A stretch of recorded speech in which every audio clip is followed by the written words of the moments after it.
যে তুমি কেমন মুসলমান, যে নবীর কালিমা ফিরা নিজেরা মুসলমান দাবি করতেছ, অথচ ওই নবী যারা সবচেয়ে বেশি ভালোবাসত সেই আদরের নাতি ইমাম হুসাইন এবং তার সঙ্গী সাথীর জন্য তুমি পানি বন্ধ করে দিছ, অথচ সেই ফুরাত নদীর পানি পশু পাখি পর্যন্ত পান করতেছে, কোনো বাধা নাই, আর নবীর আহলে বাইতের জন্য তুমি পানি বন্ধ করে দিছো। তুমি কেমন মুসলমান? এই ইবনে সাদ কি করছে? কারবালার ময়দানে আইসা ফুরাত নদী ঘেরাও দিয়ে দিছে মুহররমের 7 তারিখ। মুহররমের 7 তারিখে যদি ঘেরাও দেয়, চিন্তা করে দেখেন, ইমাম হুসাইন শহীদ হয়েছে 10 তারিখে, তার মানে 3 দিন পর্যন্ত পানির কষ্ট করছে। জোরে বলুন নাউজুবিল্লাহ। 7 তারিখ যখন পানি বন্ধ করে দেয়, কিতাবের মধ্যে আসছে ইমাম হুসাইন রাদিয়াল্লাহু তাআলা আনহু 8 তারিখে ওনার পরিবার পরিজন, ওনার সঙ্গী সাথীর দিকে তাকায় দেখে সকলেই পিপাসায় পিপাসিত, সকলে তৃষ্ণায় হা হুতাশ করতেছে। ইমাম হুসাইন এই কষ্ট সহ্য করতে পারে নাই। ইতিহাসের কিতাবের মধ্যে আসছে ইমাম হুসাইন কষ্ট সহ্য করতে না পারে কারবালার ময়দানে একটা কূপ খনন করে। কারবালার ময়দানে কি করছে? উনি একটা কূপ খনন করছে মুহররম মাসের 8 তারিখে। 7 তারিখ পানি বন্ধ করে দিছে, আর 8 তারিখ ইমাম হুসাইন ওনার পরিবার পরিজন ওনার সঙ্গী সাথীদের দিকে তাকায় দেখে সকলেই তৃষ্ণায় তৃষ্ণার্থ, পিপাসায় পিপাসিত।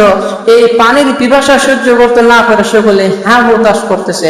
এই হা হুতাশ দেখে ওনার আর সহ্য হয়েছে না, এই জন্য তিনি কারবালার মধ্যে অনেক কষ্ট করে একটা কূপ খনন করছে। কিন্তু আল্লাহ তাআলার কি মর্জি, কয়েকজন পানি পান করছে, এরপরে আবার এই কূপটা কারবালার ময়দানে বিলীন হয়ে গেছে, কূপ আর পাওয়া যাইতেছে। এটা আল্লাহ তাআলার একটা মর্জি, আল্লাহ তাআলার ইচ্ছা, ধৈর্যের পরীক্ষা চলতেছে। এবার মুহররম মাসের 9 তারিখ যখন আসছে, ইমাম হুসাইন রাদিয়াল্লাহু তাআলা আনহুর একজন সঙ্গী সাথী ছিল, অন্যতম সঙ্গী সাথীর নাম হচ্ছে বরির হামদানি রাহমাতুল্লাহ আলাইহি। নাম কি? হযরত বরির হামদানি রাহমাতুল্লাহ আলাইহি। হযরতে হামদানি রাহমাতুল্লাহ আলাইহি ইমাম হুসাইনের কাছে গিয়ে বলতেছে, ইমাম হুসাইন, মুহররম মাসের 7 তারিখ পানি বন্ধ করে দিছে, আজকে হচ্ছে মুহররমের 9 তারিখ, 2 দিন ধরে আমরা পানির কষ্ট করতেছি। ওগো ইমাম হুসাইন, আপনি যদি অনুমতি দেন, এই ফোরাত নদীর পানি যিনি বন্ধ করে দিয়েছে উমর সাদ, আমি তার সাথে গিয়ে কথা বলি, দেখি সে তুইলা দেই কিনা। তো কিতাবের মধ্যে আসছে হযরত বরির হামদানি রাদিয়াল্লাহু তাআলা আনহু গোড়ায় উঠে উমর সাদ যেখানে বসা ছিল সরাসরি সেখানে গিয়ে বসে গেছে। কথাগুলা খেয়াল করে। হযরত বরির হামদানি রাহমাতুল্লাহ যখন ইবনে সাদের সামনে গিয়ে বসে গেছে, এবার ইবনে সাদ বলতেছে, হে হামদানি, কি ব্যাপার? তুমি আমার কাছে আসছো অথচ সালাম দিছো না। আল্লাহর নবীর শরীয়তের মধ্যে আসসালামু কাবলাল কালাম, কথাবার্তা বলার আগে সালাম দিতে হয়। কত বড় ব্যক্তিত্ব দেখছেন। একদিক দা ইমাম হুসাইন এবং ওনার সঙ্গী সাথীর জন্য পানি বন্ধ করে দিছে, এদিক দা আবার মাশাআল্লাহ জোরে বলুন নাউজুবিল্লাহ। দেখবেন বর্তমান সময়ে যারা মাজার ভেঙে ফেলে, একদিক দিয়ে আল্লাহর ওলির মাজার ভাঙতেছে, আবার আরেক দিক দিয়ে বলতেছে যে আমরা শিরিক বন্ধ করতেছি, তাওহীদের কথা হ, এই কাজ করেনি, এটা নতুন না, এটা এই আগের থেকে মাশাআল্লাহ। তখন হযরত হামদানি রাদিয়াল্লাহু তাআলা আনহু বলতেছেন, আরে ইবনে সাদ, তুমি কেমন মুসলমান আর কোন ইসলামের কথা বলো?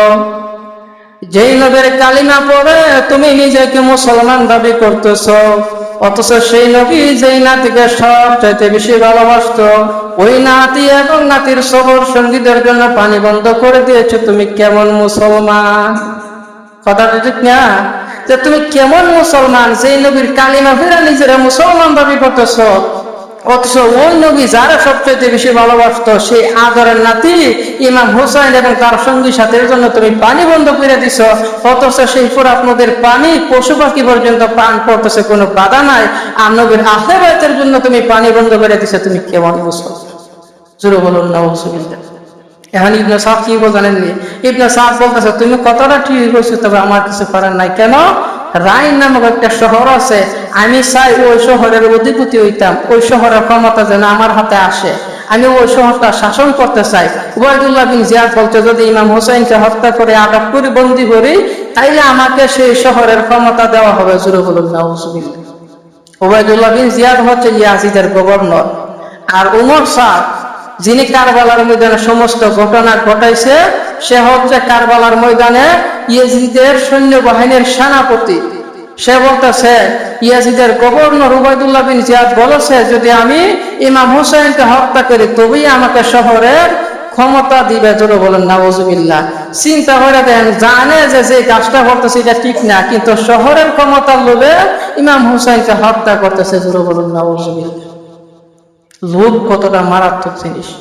হযরত হামদানী রাদিয়াল্লাহু তাআলা আনহু কাফেলার মধ্যে চলে আসছে, 9 তারিখ দিন চলে গেছে।